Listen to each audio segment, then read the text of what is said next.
Deep in the water where the fish hang out lives a small sleepy saucer we know not too much about. He's a zap-zap fish with a zap-zap belly, and his neat electric organs turn your insides into jelly. He hides beneath the sand and waits for food to flutter by, so he can snatch it up and wait for another passerby. 'Cause he's a zap-zap fish with a zap-zap belly, and it's just how he survives in life, death, and taxonomy.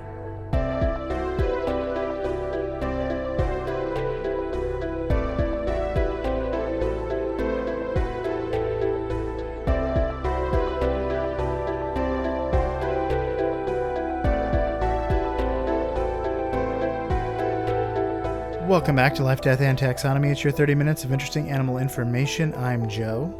And I'm Carlos. Thank you to Cassie for the creation of our theme song. To hear more of Cassie's music, please search Cassie Michelle on YouTube and Spotify. And thank you to Brian for the creation of this week's artwork. To check that out, you can follow us on Facebook or Twitter at LD Taxonomy, or visit us at our home on the web at ldtaxonomy.com. And today, we're talking about a spicy dish. But more on that later. It's shocking. It is. Okay, we're talking about the Japanese sleeper ray, short for Japanese sleeper Raymond. And everybody loves the Japanese sleeper Raymond. But it's also known as the Japanese sleeper Raymond. No, imagine if that was my exact nickname. But no, it's also called the snitch saucer, which I guess we'll mention when we talk about the nomenclature. I know exactly what you're talking about. The bonsai battery, and Static Shock's trash can lid hoverboard thing. I forgot what that was called. Does it have a name? I don't know. Maybe he calls it something. I didn't watch every episode of the show. Would you like to know what science calls it? Yes. Do us a science, please. During the kingdom Animalia, which you know, love, and are in. Mm-hmm. They were in the phylum Chordata, which you also are in. Mm-hmm. They're in the class Chondrichthyes. Not in that one. Which you're not in. Which is... Unless you're a shark. Sharks and rays. It's cartilaginous fish, where actinopterygii is bony fish. Right. Like tuna. The class is Elasmobranchi. The subclass. The subclass. Elasmobranchi. Sharks and rays and skates and stuff of that nature. Mm-hmm. The order is Torpiniformes or Torpiniformes, which is nice. Which is spoiler, so I won't say it. Then the family is Narcidae. Narcidae. Yep. Rhymes with Sharkidae. The genus is Narc or Narky. Narky, probably. But yeah, looks like Nike. narc. And the species is Japonica. Narky japonica. Japanese whistleblower. That's why I called it the snitch saucer, because it's snitching. Hey, I ain't no snitch. A Japanese narcotics division police officer. Detective. Yes, Narca japonica. Now, I'm pretty sure I know what that means. I hope that's not what you're going for. Nope, because it's my favorite. It's time for my favorite part of the show, critter groups. The part of the show where I ask you, Joe, a question, and that question is the same every time. What is the name of a group of this animal? Or what is the term of venery? Or what is the collective noun? I don't think we've done this for rays yet. Raymonds. I don't think we had critter groups back when we did the manta ray, which I think is the only ray that we have done. Besides Ray Romano. So, if you saw a group of rays, and also I recently played Code Names with a bunch of people, so these are going to be themed. There's going to be some word association. But you have to figure out which word inspired the word association. Is it A, a bed of rays? Is it B, a flue of rays? Is it C, a sheet of rays? Or is it D, a fever of rays? What's the first one again? The bed? Bed. How do you spell flu? FLU. Florida Influenza? Love University. No, okay. If it was FLUE, I would think that it was like the flu in a chimney. Like a flap. Like flu powder in Harry Potter. A bed, a flu. What was the other two? A trash can lid? Sheet and fever trash can. Bed, flu, sheet, fever. I'll do sheet. Final answer. Incorrect. The answer is fever. That was my second guess. A fever of rays. There's actually quite a few, so if for some reason we lose this, the audio for this, I've got another one just ready. But hopefully I'll just save it for the next ray we do. I love it when they've got lots of them. But yes, it's a fever of rays. Interesting. Which is what you see at the beginning of Finding Dory. And they're all singing songs about home. Which is the seafloor? I don't know. I think Mr. Ray is an eagle ray, or he looks something like that. So I don't think they have a home. I think they just Tampa. It's just Tampa Ray. Would you like to know what this thing looks like? Yeah, I would. Well, the Japanese sleeper ray is round, disc-shaped, and has a flat body. You're pretty familiar with rays. Mm-hmm. They have a similar top-down shape as a horseshoe crab, kind of like.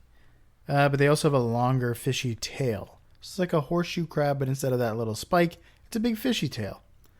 They also have a soft skin and lack firm fish scales, which the wiki writer went above and beyond by calling dermal denticles. That sounds like... oh, never mind.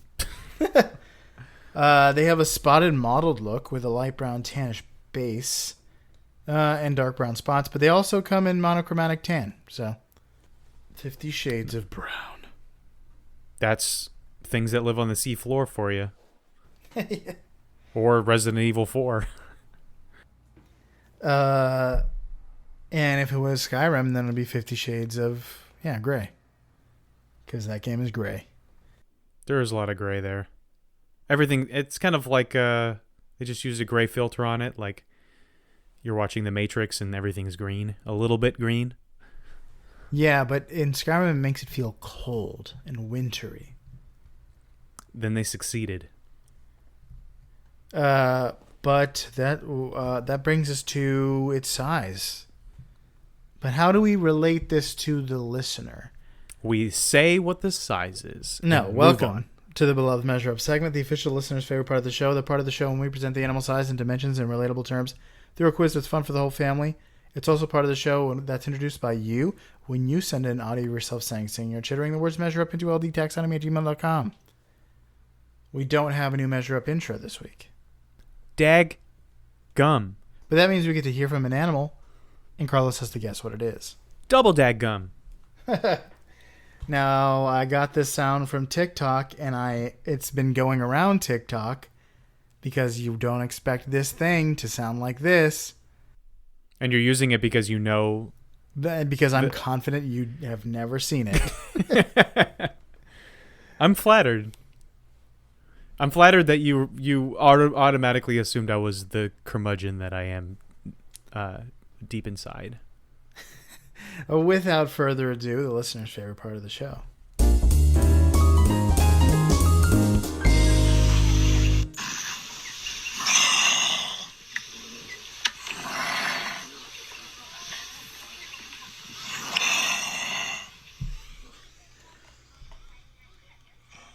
Good sounds. Good sounds. Huh. Is that A, a sarlacc pit? Just kidding. Is it A, a cassowary?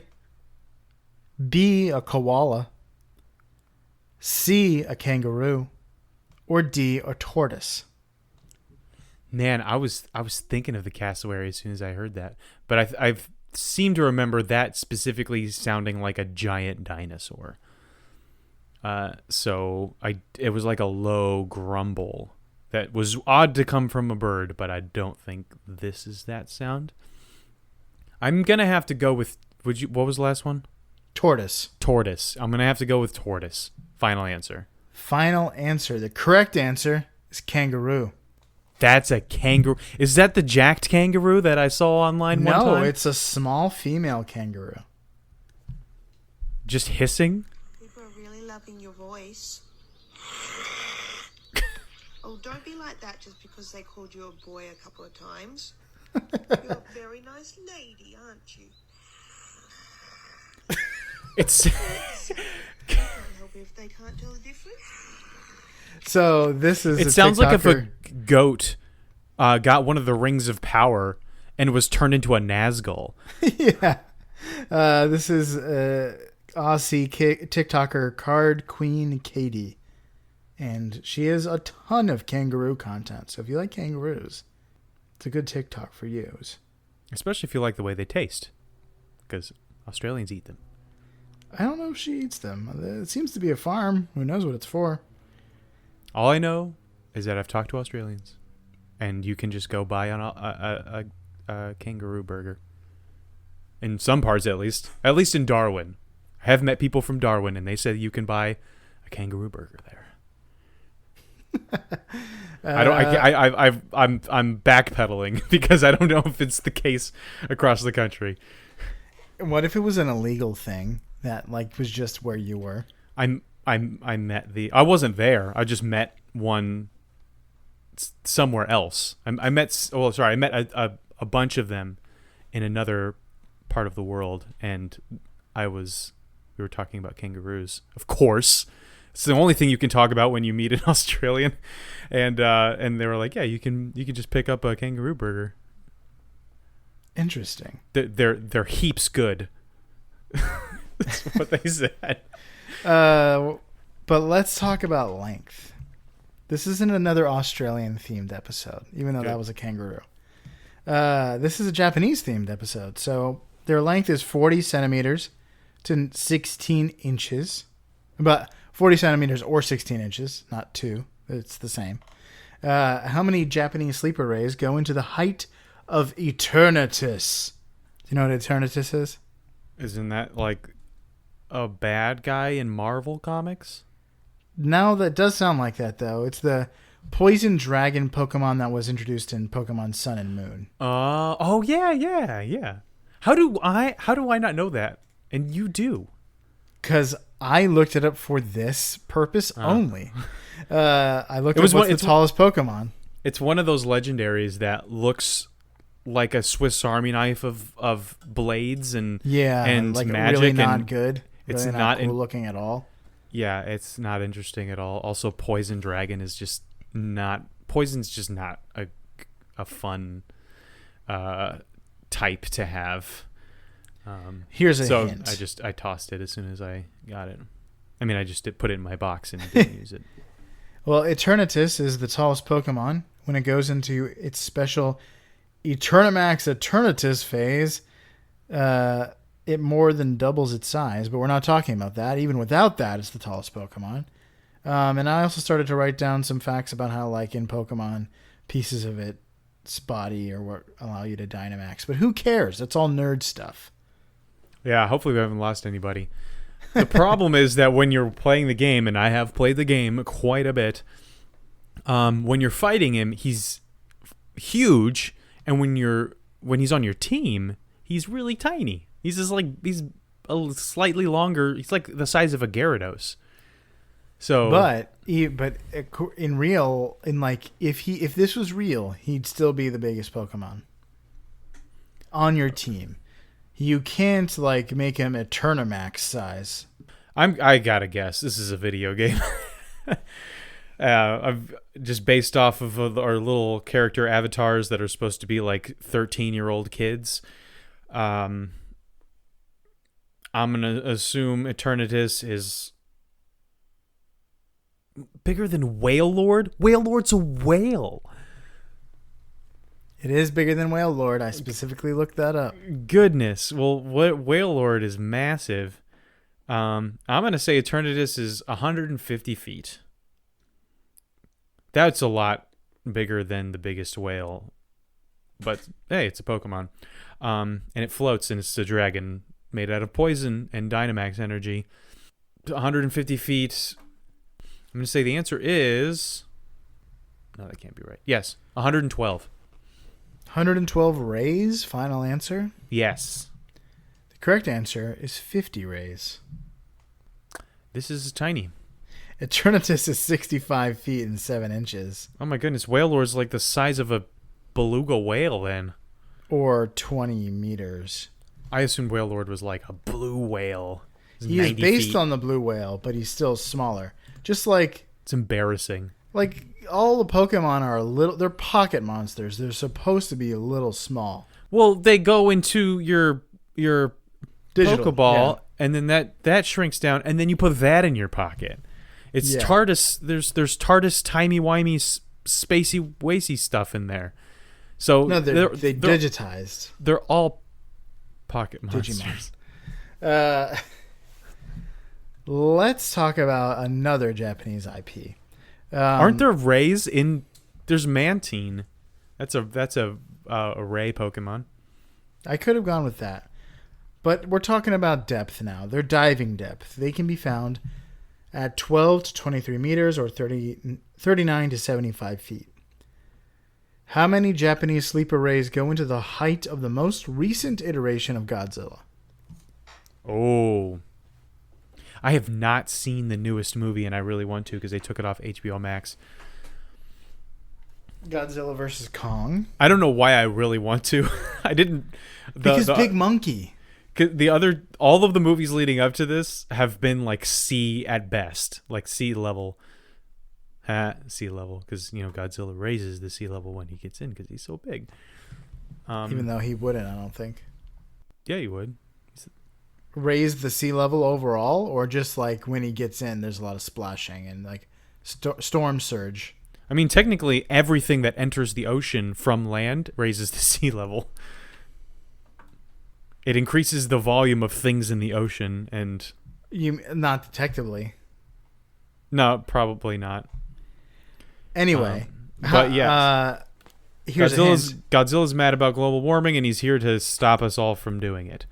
As the king of monsters in the 2019 Godzilla movie and in his face-off with King Kong, he is the tallest he's ever been, a far cry from his original 164 feet or 50 meters in 1954. When he was doing flying double kicks into robots and stuff? Yeah. I'm going to say that this Godzilla, he's taller than, I want to say, almost every skyscraper in the city that I think they're in San Francisco. So he's probably like 1,000 feet tall. So I'll go with that. And divided by 75 is 13.3. So take 13 Japanese sleeper ray depths to completely submerge the Warner Brothers' new Godzilla. Or not Warner Brothers. Whoever made the new Godzilla. Final answer. Yes, 13. Correct answer is 5.2. Whoa, he's so small. You thought he was mountain-sized. Mountains are like 15,000 feet. Godzilla is 394 feet or 120 meters. I mean, if he was 1,000 feet tall, I wouldn't watch the movie. That's boring. Well, There's no point in that's like World with Trade such a Center thing. height. That's not even like the tallest building. And he's towering over most of the buildings in the movie. He's 339 feet. That seems odd. It seems like he would... The problem is the first Godzilla movie barely showed Godzilla at all, so you don't even really get to... In Godzilla King of Kong, you see him like up close to skyscrapers more, so it makes sense. He like smashes Kong into some skyscrapers. Yeah, I don't think that saying that he's mountain-sized is a farce, like a stretch here. I can't believe how off I was. Just looking at him next to buildings, he just looks so like on par with towering skyscrapers. And I guess I did go with like some of the tallest buildings in the world being like over 1,000 feet tall, but still, I don't know. Yeah, I'm not a huge fan of kaijus. I am. It's but just boring. You can't contend with something that big. It's just a disaster movie. You can if you send King Kong after it. That's the only one I liked because Big Monkey's great. I like Big Monkey because he has a personality. Yeah, so that's why I like the kaiju movies when you just make something else that's also big and then have them punch. Then I can turn my brain off and enjoy this like. I especially don't like big mech suit or mech suits at all. That's fine with me. Again, you really do have to turn your brain off. It's the dumbest thing ever, but it is very cool to watch. Let's talk about some fast facts before we alienate any more Godzilla. We should just cut mech the suit whole anime thing. Iron Man fans. Japanese sleeper rays are so called for their lackadaisical approach to life. They spend most of their time on the seafloor, buried beneath the sediment. They live in the Northwest Pacific Ocean on the continental shelf near Japan, Korea, China, and Taiwan. They're found near and far away from the shore, but they prefer sandy areas near coral reefs, so they essentially like oceanic suburbia. Same. Yeah. Underwater. About 45 minutes outside of the reef, you know? A nice drive. That's where Zoidberg finds his shell in the underwater episode. These rays are viviparous. Do you know what that means? Something having to do with live young. Yeah. Like, I remember oviviparous. Yeah, so like thing. many of their shark kin, they give birth to live young. They develop on a diet of yolk, and then later hystroph. Do you remember what hystroph is? No, I do not remember that at all. It's milk from the uterus, uterine milk. I like the first word you said much better than the phrase uterine milk. Uterine milk, there's almond milk. That's the next. Oh my gosh. That's the next thing they're going to be offering at Starbucks. Although uterine milk's not vegan, so maybe not. They're also born into litters of 5 or less, and they all celebrate their B'nai Mitzvah when they're around 23 to 37 centimeters long. What is that? B'nai Mitzvah. Today I learned the plural of bar mitzvah is B'nai Mitzvah. What about the plural of bat mitzvah? That's Banat Mitzvah. You're making all this up. No, I am not. I really that's really what it is. And then B'nai Mitzvah is also it's for mixed groups as well, so it counts for both. Oh, I see. If you want a Japanese sleeper ray as a pet, you're out of luck because they don't adapt well to captivity. Out of spite, they die. I like to think it's out of protest, but it's probably just because it's really bad for them. They Padme themselves right out of your tank. When you yank them out of the ocean and put them into a tank, then they say you're breaking my heart, and they just die. Like pandas are like, okay, we're not gonna die, but we're gonna not have any kids in here. They may be caught as bycatch in shrimp fishing, trawling for shrimp, but they have no commercial use, and they would be thrown back, but they usually don't survive being caught. So this may have contributed to their decline since the fishing trade in East Asia is extensive and relentless. Asians enjoy a good fishing trip. They made a whole show about stopping them from whaling. Entire industry. But that's all I got. All right. Time for the major fact. All right. Is that a Linda? That's Linda? Yeah. All right. Gotta go. So this major fact is called electric tough love. So like most fish, the Japanese sleeper ray has a litany of predators to keep an eye out for, and the primary of which is the blotchy swell shark, which tends to make a meal of the Japanese sleeper ray on a regular basis. Fish use all kinds of tactics in general to both catch food and avoid being caught as food. Some use camouflage, some use speed, some just hide, others use venom or poison, like stingrays. Some are just too big. But this ray uses a sturdy pair of Duracells. So, like the electric eel that we covered a while back, weaponized electricity in animals comes from specialized electric organs. But in the sleeper ray, these organs are made of cells called electrocytes, which are, I thought it was electrolytes, and I actually had that written down for a while, and then I looked at it again. I was like, oh no, it's electrocytes, because electrolytes are not cells. That would make Gatorade really gross. Electrocytes are cells filled with a jelly substance that conducts electricity, and they are stacked in vertical columns to make up the walls of these organs. So it's not haphazard, it's not higgledy-piggledy, it's vertical columns. So because each organ is made up of these columns, they function as a series of stacked batteries with their poles aligned in parallel stacked.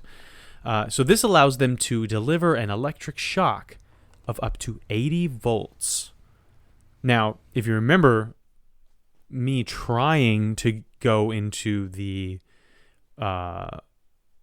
science of how this works, it's still like, I don't know if I'm just dumb, but no matter how many videos I watch or how many analogies or blogs I read, I just cannot fully wrap my mind around volts, amps, and watts, like what they do and all this stuff. But just remember that voltage is the speed of the electrons in an electrical current, while amps are the volume or the number of electrons that go through a certain point within a certain amount of time.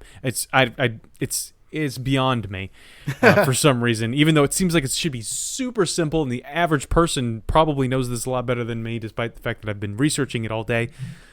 That's what I got for you. Yeah, I have no idea. I just know that my light bulb is measured in watts. Right, but then you get like a stun gun, and that's measured in volts. Or you might get something else. And your dishwasher is rated for amps. So it's like, what? So there is a formula, and I do understand formulas. So volts times amps equals watts. What that means? Sure. But all I know is that, what I do know is that you could, just knowing the volts doesn't tell you the whole picture. So sometimes, I was looking up stun guns a long time ago, and they some of them advertise like tens of thousands of volts, and you think like, oh wow, I'll just turn someone into a pink mist like in Galaxy Quest if I touch someone with this. This is a lethal weapon, but the reality is that you can have a 10,000 volts, but if it's only using 0.0001 amps, then you're not really producing very much. But if you have 10,000 volts and you're dealing with 10 amps, well then yes, maybe you might turn someone into a pink mist. So knowing that, or thinking that I understood what was going on, I went to see if I could find the amperage of the Japanese sleeper ray, and apparently 0 people care about this, because nobody had done any studies or put that information online. Instead, all I found were Japanese guitar amps, which was not helpful. Yeah, when I searched Japanese sleeper ray on YouTube, and I got the Japanese sleeper train, which is an overnight train that goes really far in Japan. That sounds fun. Yeah, so it's just like not a lot of stuff for this. But there is a relative of the Japanese sleeper ray called the Atlantic torpedo ray. And I did find one source that said that the Atlantic torpedo ray can produce up to 30 amps with 50 to 200 volts. So this one produces 30 to 80 volts. So right. So I don't know that maybe it also produces 30 amps with 80 volts, which is 2,400 watts. Seems like a lot. A dishwasher uses about 10 amps, to put it in perspective. And a lightning strike uses 20,000 amps. So overall, the electric rays are not necessarily lethal to humans, but being shocked by one is usually very painful, and I guess if you had a heart issue, it could kill you, but no cases of being killed by one have been reported. The main use for this electric attack, and it can only use it once before having to spend a lot of time recharging, but the main use of this is for defense. But some sparse observations have shown it potentially being able to use it to catch prey. But because it's kind of like a one-time thing, and then you have to recharge after a while, and they mainly eat very small invertebrates on the sea floor that don't necessarily need to be stunned or knocked out in order to be caught, then it's just not, it doesn't seem like it's used very often to catch prey. More often to ward off sharks and things like that would eat it. Like you said, fishermen often catch these guys in their nets, but the rays, as soon as they're touched by the net and disturbed, they usually discharge their electricity underwater, and so they're not really that a threat to the fishermen. But fishermen have reported feeling a tingling sensation when they handle them. And you did say they have no commercial value. They currently have no commercial value, but in the past, their oil was apparently as useful as whale oil for lamps, and was even used for old-timey medicinal purposes. And I love the let's just rub this new stuff on it attitude of old-timey science. Like, who knows? Like, this person, has arthritis. Let's just dump a bunch of electric ray oil on it and see if that fixes it. No? Okay. Well, this person had an aneurysm. Let's try that. Nope. Okay. I'm glad we don't live in that time. I love that happened, and that all that we trial. We pharmacologically still live in that time. Right, but it's not like it goes through trials first. Things need to be tested before some doctor in a plague mask just comes up with a vial of electric ray oil and just says, "Are you coughing? Drink this." No, but if you go to a doctor and say, "My brain does funny stuff," they're going to put a random pill into a slingshot and slingshot it right down your throat and see if that helps you. If that doesn't work, they'll drill a hole into your brain and then put the pill just directly into your brain. Excuse? They lobotomized a lot of people who said their brain does funny things. Oh, a long time ago. Yes. Are you talking about now? I'm talking about now. Oh, okay. I thought you were talking about old-timey times. Yeah, they didn't have pills back then. They would just slingshot snake oil into the back of your throat if you said your brain was doing funny things. But that's all I got for the Japanese sleeper ray. Kind of electric rays in general, but the Japanese sleeper ray I think I saw on a nature documentary, and so that's what I put down as representative for the species, or for the order, the Torpiniformes order. You got anything else? That's all I got. All right, so for you out there in Podcastia, sleep well, pick your battles, and shock the haters with your natural energy like the Japanese sleeper ray here in Life, Death, and Taxonomy.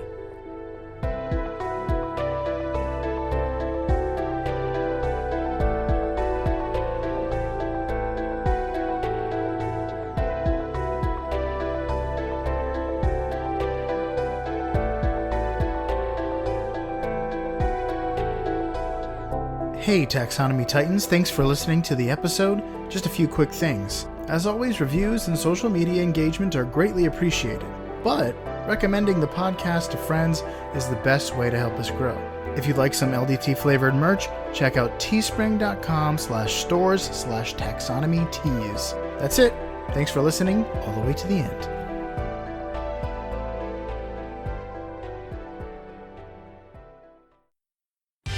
Life, Death, and Taxonomy is my favorite in the world podcast. Oh, but what we're talking about? Oh, I've been editing these, and I've been making so much noise. I can't really hear it from my end. I heard that. I You were just did moving around this, the and I'm mic. like, what am I doing? The mic is on the table, and I'm tapping the table like a dungus. But I'm gonna try to be less noisy. And there was your chair. I think my chair makes there's nothing I noise. can do about that except for not move. But there's a mosquito in here, so I have to. Yeah, just motionless podcasting. Also, like the pop filter is like super close to my chest, so if I just move a little bit, I'll like knock the whole thing. So, just stock still, statuesque.